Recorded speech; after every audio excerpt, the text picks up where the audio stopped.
శ్రీమాత్రే నమః. మిత్రులందరికీ శుభోదయం. ఈరోజు శ్రీ పరాభవనవ సంవత్సర నిజ జ్యేష్ఠ బహుళ త్రయోదశి ఆదివారం. ఈరోజు రోహిణి నక్షత్రం ఉదయం 7-8 వరకు ఉంది. తదుపరి మరుసర. ఈరోజు జూలై 12, 2026 తేదీ ఆదివారం.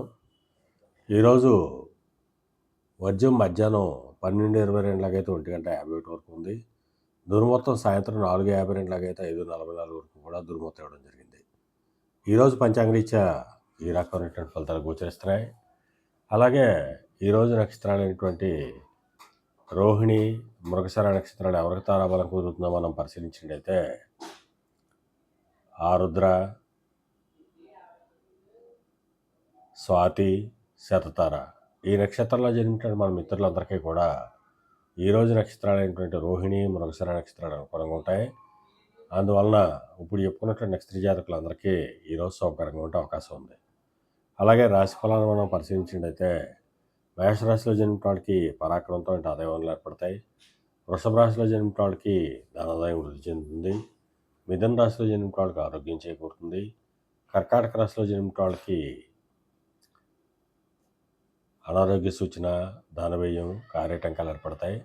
సింహరాశిలో జన్మించిన వాళ్ళకి చేసేటువంటి వ్యాపారాలు లాభసాటిగా సాగుతాయి. కన్యారాశిలో జన్మించిన వాళ్ళకి ఉద్యోగ అవకాశాలు పెరుగుతాయి. తులారాశిలో జన్మించిన వాళ్ళకి పితృరాజస్థానికి సంబంధించిన శుభవార్తలు ఉంటారు. వృశ్చిక రాశిలో జన్మించిన వాళ్ళకి అనారోగ్య సూచన ఉంది. ధనురాశిలో జన్మించిన వాళ్ళకి కళత్రపూర్వక ధనలాభం కలుగుతుంది. మకర రాశిలో జన్మించిన వాళ్ళకి శత్రుభయం కలుగుతుంది. కుంభరాశిలో జన్మించిన వాళ్ళకి సంతానానికి సంబంధించిన శుభవార్తలు అంటారు. మేన రాశిలో జన్మించిన వాళ్ళకి ఆకస్మిక ప్రయాణాలు చేయాల్సిన అవసరం ఉంటుంది. ఈరోజు ద్వాదశ రాశి యొక్క ఫలితాలు ఈ రకంగా తెలియడం జరిగింది. అలాగే ఈరోజు రాజకీయ రంగంలో ఉన్న వాళ్ళకి కానీ, సమాజంలో ఉన్నత వర్గాల్లో ఉన్న వాళ్ళకి కానీ, ఉన్నత కుటుంబాల్లో ఉన్న వాళ్ళకి కానీ, ఎలక్ట్రికల్ రంగంలో ఉన్న వాళ్ళకి కానీ, ఎలక్ట్రికల్ వస్తువులు క్రయ విక్రయాలు చేసిన వాళ్ళకి కానీ, సముద్రయానం చేసిన వాళ్ళకి కానీ, సముద్రోత్పత్తులు క్రయ విక్రయాలు చేసిన వాళ్ళకి కానీ ఈరోజు మిక్కిలి శుభదాయకంగానూ లాభదాయకంగా ఉండే అవకాశం ఉంది. అలాగే ఈరోజు ఆదివారం. అందువలన ఆ సూర్యభగవాను ఆరాధించిన, స్వామిని అభిషేకించిన సర్వశుభాలు కలుగుతాయని చెప్పి శాస్త్రీత్యా తెలియడం జరుగుతుంది. అలాగే మరలా రేపటి శుభోదయం కార్యక్రమంలో మరిన్ని విషయాలు తెలుసుకుందాం. అంతవరకు మన మిత్రులందరికీ మరొకసారి శుభోదయం. ఇట్లు మీ పెద్దబాబు సిద్ధాంతి, కొలవల మామిడాడు.